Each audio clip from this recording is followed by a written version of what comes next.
आकाशवाणी से प्रस्तुत है समाचार प्रभात।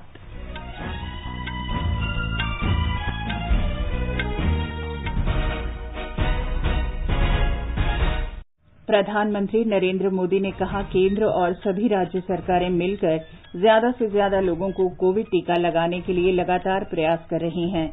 प्रधानमंत्री ने आश्वासन दिया कि सरकार अपनी पूरी क्षमता से कोविड महामारी की चुनौती से निपटेगी। देश भर में 10 करोड़ से अधिक कोविड टीके लगाए गए। देश भर में कुल मिलाकर 2 करोड़ से अधिक कोविड संक्रमित उपचार के बाद स्वस्थ हुए। रेलवे ने पिछले 20 दिन में विभिन्न राज्यों को 7,900 टन तरल चिकित्सा ऑक्सीजन की आपूर्ति की।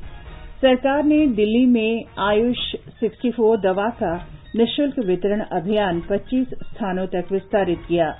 भारत और अमेरिका ने कोविड टीके की उपलब्धता और लोगों की जान बचाने के लिए मिलकर काम करने पर सहमति व्यक्त की। मानसून के इस महीने की 31 तारीख तक केरल पहुंचने की संभावना। अरब सागर पर बने गहरे दबाव के अगले 24 घंटे में और प्रभावी होकर भीषण चक्रवाती तूफान में बदलने की आशंका। और टेनिस में इटली ओपन के पुरुष सिंगल्स सेमीफाइनल में आज राफेल नाडाल का मुकाबला रैली ओप्लेका से। महिला सिंगल्स में कैरोलिना प्लिस्कोवा फाइनल में जगह बनाने के लिए क्रोएशिया की पेट्रा मार्टिक से खेलेंगी। समाचार प्रभात में देवेंद्र त्रिपाठी के साथ मैं चंद्रिका जोशी। कोरोना संक्रमण में बढ़ोतरी जारी है। सभी श्रोताओं से अपील है कि लापरवाही न बरतें, सभी एहतियाती उपायों का पालन करें और 44 वर्ष से अधिक उम्र के जिन लोगों ने कोविड का पहला टीका लगवा लिया है, सही समय पर दूसरा टीका लगवाएं। 3 आसान उपायों का पालन करें और सुरक्षित रहें। मास्क लगाएं, 2 गज की सुरक्षित दूरी बनाए रखें तथा बार-बार हाथ धोने और साफ सफाई का ध्यान रखें। और अब समाचार। प्रधानमंत्री नरेंद्र मोदी ने कहा है कि केंद्र और सभी राज्य सरकारें मिलकर ज्यादा से ज्यादा लोगों को कोविड टीका लगाने के लिए लगातार प्रयास कर रही हैं। उन्होंने कहा कि देश में अब तक लगभग 18 करोड़ टीके लगाए जा चुके हैं। प्रधानमंत्री किसान सम्मान निधि योजना के अंतर्गत देश के 9.5 करोड़ से अधिक किसानों को आर्थिक लाभ की कल 8वीं किस्त जारी करते हुए श्री मोदी ने ये बात कही। केंद्र सरकार और सारी राज्य सरकारें मिलकर ये निरंतर प्रयास कर रही हैं कि ज्यादा से ज्यादा देशवासियों को तेजी से टीका लग पाए। देश भर में अभी तक करीब 18 करोड़ वैक्सीन डोज दी जा चुकी है। देश भर के सरकारी अस्पतालों में मुफ्त टीकाकरण किया जा रहा है। इसलिए जब भी आपकी बारी आए तो टीका जरूर लगवाएगा। ये टीका हमें कोरोना के विरुद्ध सुरक्षा कवच देगा, गंभीर बीमारी की आशंका को कम करेगा। प्रधानमंत्री ने कहा कि देश का औषधि क्षेत्र बड़ी संख्या में दवाओं का निर्माण और आपूर्ति कर रहा है और केंद्र अपनी पूरी क्षमता के साथ नए कोविड अस्पताल और ऑक्सीजन प्लांट लगाने का काम कर रहा है। उन्होंने कहा कि सशस्त्र सेनाएं कोविड महामारी की मुश्किल घड़ी में अपनी पूरी ताकत के साथ ऑक्सीजन की आपूर्ति करने में जुटी हुई हैं।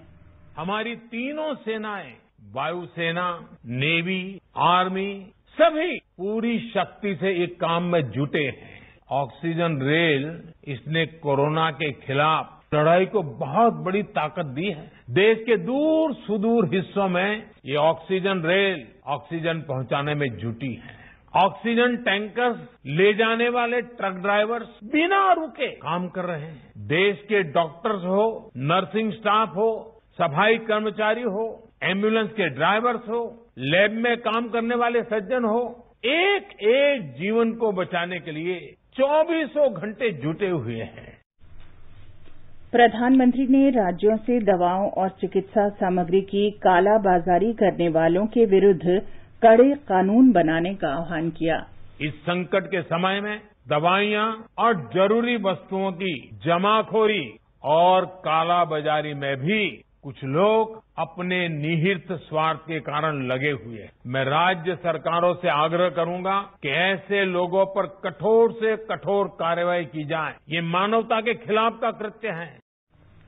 प्रधानमंत्री नरेंद्र मोदी ने कहा कि महामारी के दौरान लोगों की कठिनाइयां दूर करने के लिए केंद्र सरकार ने कई ठोस कदम उठाए हैं। प्रधानमंत्री गरीब कल्याण योजना के माध्यम से पिछले वर्ष 8 महीने तक गरीबों को मुफ्त राशन दिया गया। इस बार मई और जून महीने में देश के 80 करोड़ से ज्यादा साथियों को राशन मिले, इसका प्रबंध भी किया गया है। इस पर केंद्र सरकार 26,000 करोड़ रुपए हमारे गरीब के घर में चूल्हा जले इसलिए खर्च कर रही है।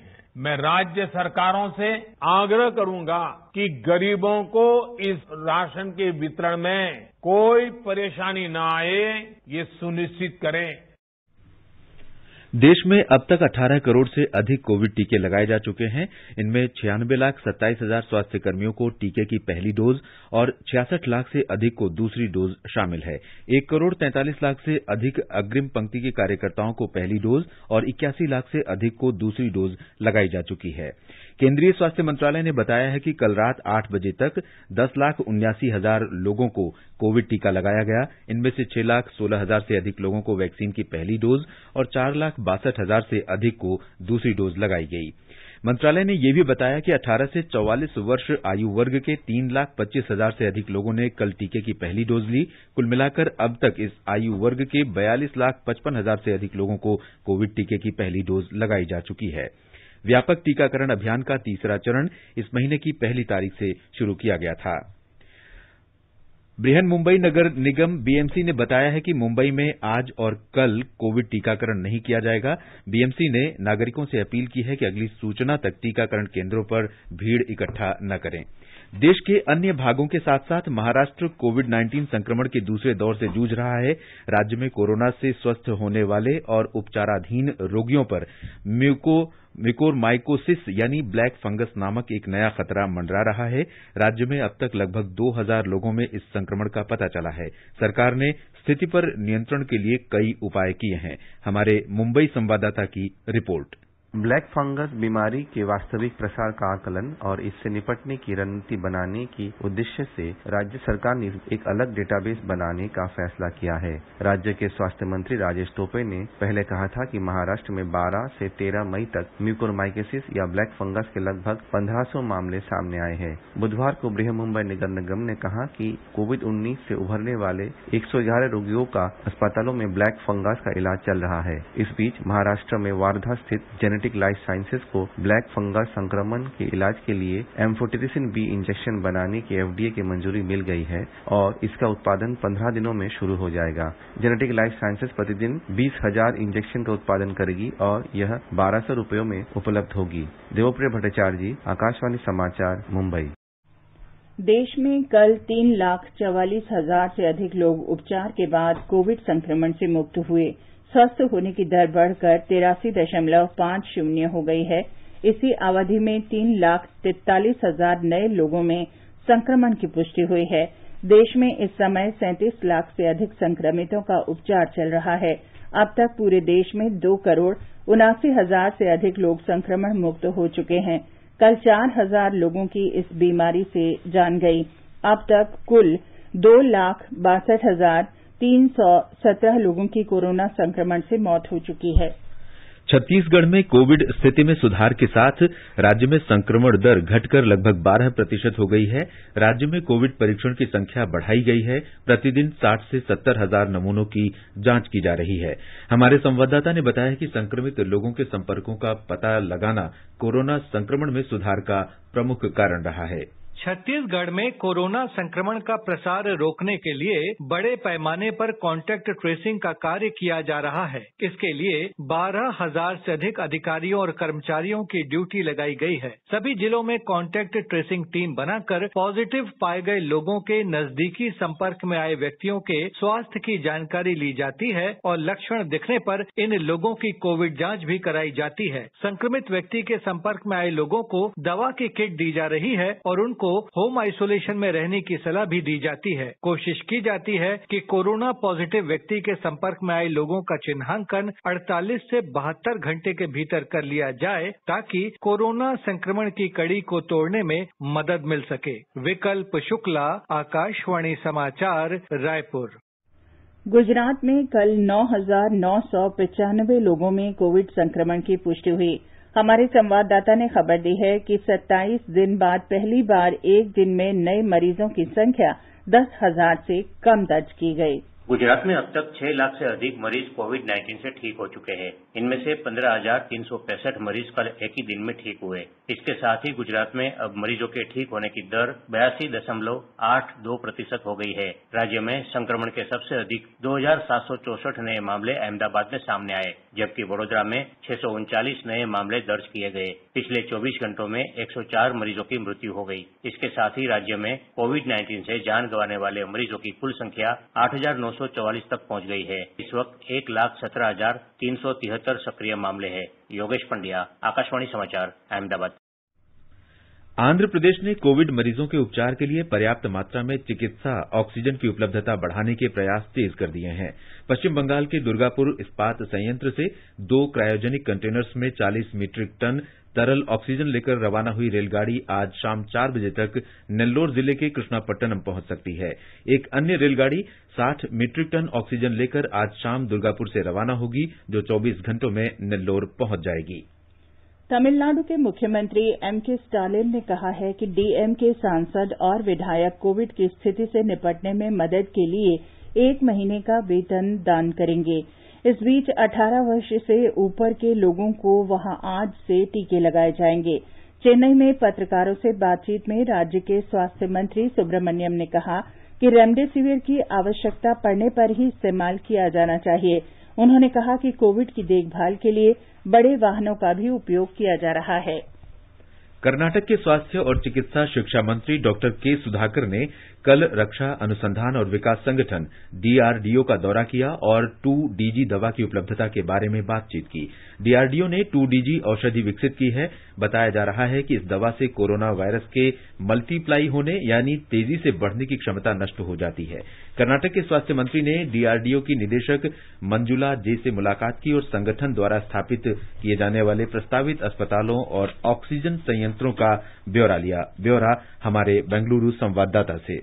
संक्रमण के खिलाफ लड़ाई में डीआरडीओ द्वारा विकसित 2DG दवा कारगर साबित हो सकता है। क्लिनिकल ट्रायल्स द्वारा यह साबित हुआ है कि 2DG दवा के सेवन से गंभीर कोविड रोगी तेजी से वायरस के प्रभाव से मुक्त हो रहे हैं। Drugs controller general of India और central drugs standard control organisation द्वारा फेज 2 क्लिनिकल ट्रायल्स की अनुमति पिछले साल मई महीने में दी गई थी। इस ट्रायल्स में दवा को सुरक्षित पाया गया। पिछले साल नवंबर में फेज 3 क्लिनिकल ट्रायल्स की अनुमति दी गई थी। इसमें भी दवा का अच्छा प्रभाव दिखाई दिया। इस महीने 1 तारीख को डीसीजीआई ने अनुमति दी कि 2DG को गंभीर रूप से संक्रमित रोगियों को दिया जाए। इसके लेने से शरीर में वायरस उत्पादन बंद हो पाया है। सुधींद्र, आकाशवाणी समाचार, बेंगलुरु। रेलवे ने पिछले 20 दिन में विभिन्न राज्यों को 7,900 टन तरल चिकित्सा ऑक्सीजन की आपूर्ति की है। रेल मंत्रालय ने बताया कि ऑक्सीजन एक्सप्रेस रेलगाड़ियां प्रत्येक दिन देश के विभिन्न भागों में लगभग 800 टन तरल ऑक्सीजन पहुंचा रही हैं। अब तक 130 ऑक्सीजन रेलगाड़ियों ने अपनी यात्रा पूरी की है और विभिन्न राज्यों को राहत पहुंचाई है। रेलवे अब तक महाराष्ट्र को 462 टन तरल चिकित्सा ऑक्सीजन, उत्तर प्रदेश को 2,210 टन, मध्य प्रदेश को 408 टन, दिल्ली को 2,934 टन, हरियाणा को 1,228 टन, तेलंगाना को 308 टन, राजस्थान को 72 टन, कर्नाटक को 120 टन और उत्तराखंड तथा तमिलनाडु को 80-80 टन तरल ऑक्सीजन पहुंचा चुका है। सरकार ने कहा है कि आयुष 64 दवाओं का निःशुल्क वितरण अभियान 20 से अधिक राज्यों तक पहुंच गया है और ये लगातार बढ़ता जा रहा है। आयुष मंत्रालय ने कहा है कि वे कोविड रोगी जो घर में पृथकवास में हैं या किसी सरकारी और गैर सरकारी संगठन के देखभाल केंद्र में रह रहे हैं, वे इस पहल से लाभान्वित हो रहे हैं। ये निःशुल्क दवा वितरण अभियान दिल्ली के 25 स्थानों में चलाया जा रहा है। मंत्रालय ने कहा है कि इस अभियान में उसकी मुख्य सहयोगी सेवा भारती ने कल से दिल्ली में 17 स्थानों पर आयुष 64 का वितरण शुरू किया। अगले 2 दिनों में इस दवा का वितरण दिल्ली के 30 से भी अधिक क्षेत्रों में होने की संभावना है। अखिल भारतीय आयुर्वेद संस्थान का निःशुल्क वितरण काउंटर हर दिन 24 घंटे खुला है। केंद्रीय मंत्री नितिन गडकरी की पहल पर महाराष्ट्र में वर्धा स्थित जेनेटिक लाइफ साइंसेज को ब्लैक फंगस के इलाज के लिए एम्फोटेरासिन बी इंजेक्शन के लिए एफडीए की मंजूरी मिल गई है। वर्धा में इसका उत्पादन 15 दिनों के अंदर शुरू किया जाएगा। अभी इस इंजेक्शन की लागत 7,000 रुपए है। जेनेटिक लाइफ साइंसेज हर दिन 20,000 इंजेक्शन तैयार करेगी और एक इंजेक्शन 1,200 रुपए में उपलब्ध होगा। वाणिज्य और उद्योग मंत्री पीयूष गोयल ने अमेरिका की व्यापार प्रतिनिधि दूत कैथरीन तेई के साथ वर्चुअल बैठक की और कोविड टीके का उत्पादन बढ़ाने के उपायों पर विचार विमर्श किया। कल हुई इस बैठक में वैश्विक महामारी से निपटने के लिए वैक्सीन की समान उपलब्धता पर विशेष रूप से विचार किया गया। बौद्धिक संपदा अधिकार प्रावधानों के व्यापार संबंधी कुछ पक्ष हटाने के भारत के प्रस्ताव पर भी विचार हुआ, ताकि गरीब लोगों सहित सभी लोगों तक कोविड टीका पहुंचाने की चुनौती का मुकाबला करने के लिए वैश्विक स्तर पर वैक्सीन उत्पादन बढ़ाया जा सके।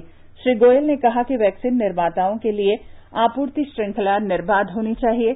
दोनों पक्षों ने कोविड टीके की उपलब्धता बढ़ाने और लोगों का जीवन बचाने के साझा संकल्प पर काम करने पर सहमति व्यक्त की। ये समाचार आकाशवाणी से प्रसारित किए जा रहे हैं। समाचार प्रभात में आपका फिर स्वागत है। आगे बढ़ने से पहले एक नजर मुख्य समाचारों पर। प्रधानमंत्री नरेंद्र मोदी ने कहा, केंद्र और सभी राज्य सरकारें मिलकर ज्यादा से ज्यादा लोगों को कोविड टीका लगाने के लिए लगातार प्रयास कर रही हैं। प्रधानमंत्री ने आश्वासन दिया कि सरकार अपनी पूरी क्षमता से कोविड महामारी की चुनौतियों से निपटेगी। देशभर में 18 करोड़ से अधिक कोविड टीके लगाए गए। देशभर में कुल मिलाकर 2 करोड़ से अधिक कोविड संक्रमित उपचार के बाद स्वस्थ हुए। रेलवे ने पिछले 20 दिन में विभिन्न राज्यों को 7,900 टन तरल चिकित्सा ऑक्सीजन की आपूर्ति की। सरकार ने दिल्ली में आयुष 64 दवा का निःशुल्क वितरण अभियान 25 स्थानों तक विस्तारित किया। भारत और अमेरिका ने कोविड टीके की उपलब्धता और लोगों की जान बचाने के लिए मिलकर काम करने पर सहमति व्यक्त की। मानसून के इस महीने की 31 तारीख तक केरल पहुंचने की संभावना। अरब सागर पर बने गहरे दबाव के अगले 24 घंटों में और प्रभावी होकर भीषण चक्रवाती तूफान में बदलने की आशंका। और टेनिस में इटली ओपन के पुरुष सिंगल्स सेमीफाइनल में आज राफेल नडाल का मुकाबला रेली ओपेल्का से। महिला सिंगल्स में कैरोलिना प्लिस्कोवा फाइनल में जगह बनाने के लिए क्रोएशिया की पेट्रा मार्टिक से खेलेंगी। चलो मिलकर एक शुरुआत करें, चलो एक फैसला आज करें, मास्क नहीं तो टोकेंगे, कोरोना को रोकेंगे, चलो एक इरादा करते हैं, चलो कुछ वादा करते हैं, मास्क नहीं तो टोकेंगे, कोरोना को रोकेंगे। नेपाल के प्रधानमंत्री केपी शर्मा ओली ने विपक्षी दलों की गठबंधन सरकार बनाने में विफल रहने के बाद अल्पमत सरकार का गठन किया है।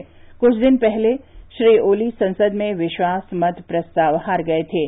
कल शीतल निवास में आयोजित समारोह में उन्हें पद और गोपनीयता की शपथ दिलाई गई। राष्ट्रपति विद्यादेवी भंडारी ने बृहस्पतिवार शाम को श्री ओली को नेपाली संसद में सबसे बड़ी पार्टी सीपीएन-यूएमएल के संसदीय दल का नेता होने के नाते प्रधानमंत्री नियुक्त किया। श्री ओली तीसरी बार नेपाल के प्रधानमंत्री बने हैं और वे देश के 43वें प्रधानमंत्री हैं। श्री ओली के साथ अन्य कैबिनेट मंत्रियों ने भी शपथ ली।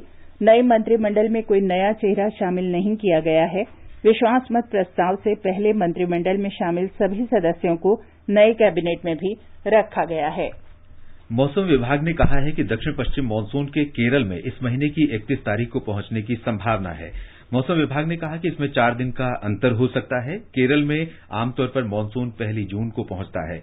विभाग ने बताया कि सबसे पहले मानसून भारतीय क्षेत्र में दक्षिणी अंडमान सागर पर दस्तक देता है। इसके बाद ये बंगाल की खाड़ी को पार कर उत्तर पश्चिमी दिशा में बढ़ता है। मानसून आगमन के संशोधित समय के अनुसार अंडमान सागर पर दक्षिण पश्चिम मानसून के पहुंचने की तिथि 22 मई है। इस बीच बंगाल की खाड़ी तथा अंडमान और निकोबार द्वीप समूह में दक्षिण पश्चिम मानसून के कारण 21 मई से लगातार वर्षा का अनुमान है। लक्षद्वीप और दक्षिण पूर्वी तथा पूर्वी मध्य अरब सागर पर बना गहरा निम्न दबाव अगले 24 घंटों में भीषण चक्रवाती तूफान में तब्दील हो सकता है। इसके प्रभाव से भारत के पश्चिमी तटों पर कई इलाकों में भारी से अति भारी बारिश होने की संभावना है। इसके उत्तरी और उत्तर पश्चिमी दिशा में आगे बढ़ने और 18 मई की सुबह तक गुजरात के तटों पर पहुंचने का अनुमान है। भारतीय मौसम विभाग ने लक्षद्वीप में आज सभी जगहों पर भारी से अति भारी बारिश और कल कुछ स्थानों पर भारी वर्षा का अनुमान लगाया है।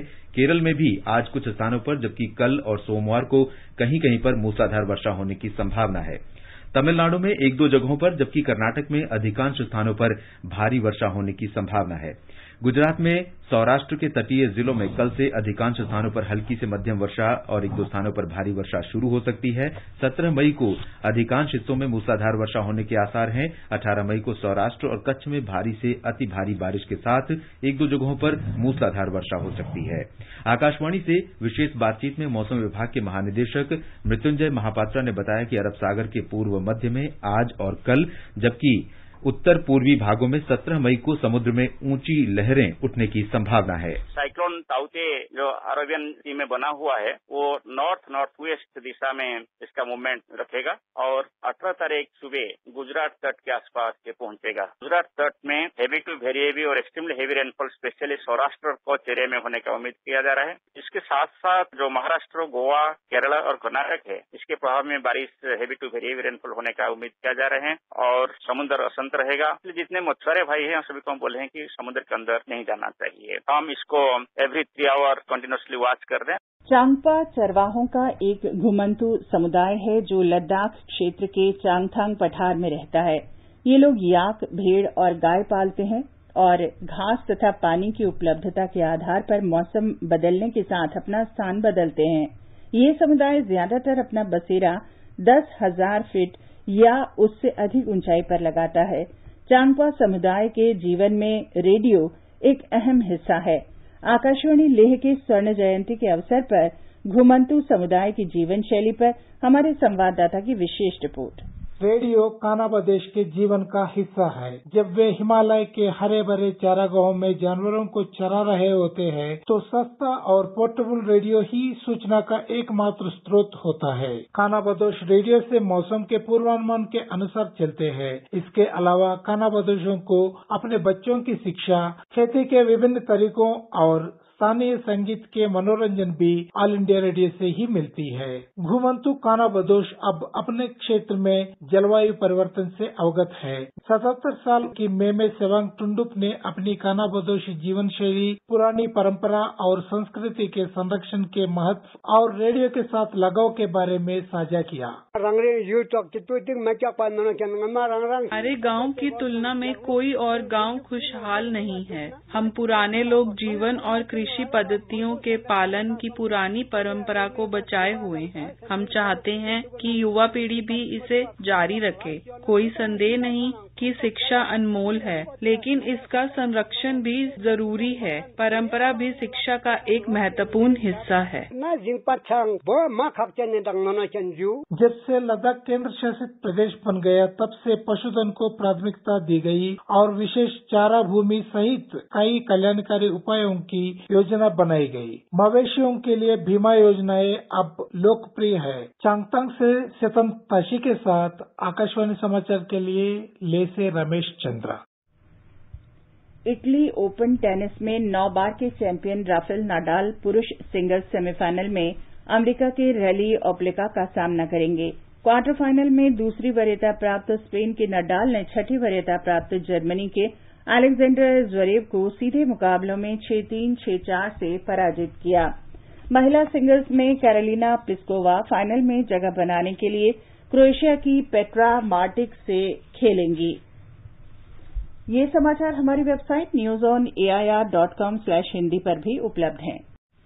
और अब आज के समाचार पत्रों में क्या विशेष है, देवेंद्र आप बताइए। जी चंद्रिका, आज प्रकाशित लगभग सभी अखबारों ने कोरोना से निपटने के लिए प्रधानमंत्री के संदेश को पहली खबर बनाया है। दैनिक जागरण ने लिखा है, मोदी ने कहा महामारी की दूसरी लहर का डटकर किया जा रहा है मुकाबला, भारत हिम्मत हारने वाला देश नहीं। राजस्थान पत्रिका ने रंगीन बॉक्स में खबर को शीर्षक दिया है, कुछ राज्यों में दूसरी लहर का पीक गुजरा, कई में तस्वीर साफ नहीं। आंकड़ों से उपजे हुए इन अनुमानों पर आईआईटी कानपुर के शोधकर्ताओं ने रिपोर्ट बनाई है। दैनिक भास्कर ने लिखा है, दिल्ली में संक्रमण दर 23 दिन में 36 से घटकर 12% हुई।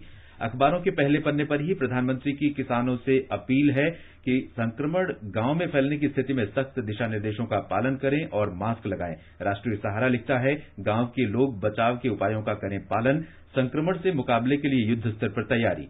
देश में लगने वाली विदेशी वैक्सीन स्पुतनिक वी पर भी अखबारों ने विस्तार से चर्चा की है। अखबार लिखते हैं, राहत के लिए अब एक और वैक्सीन हमारे हाथ। जनसत्ता ने लिखा है, हैदराबाद में लगाया गया स्पुतनिक का पहला टीका।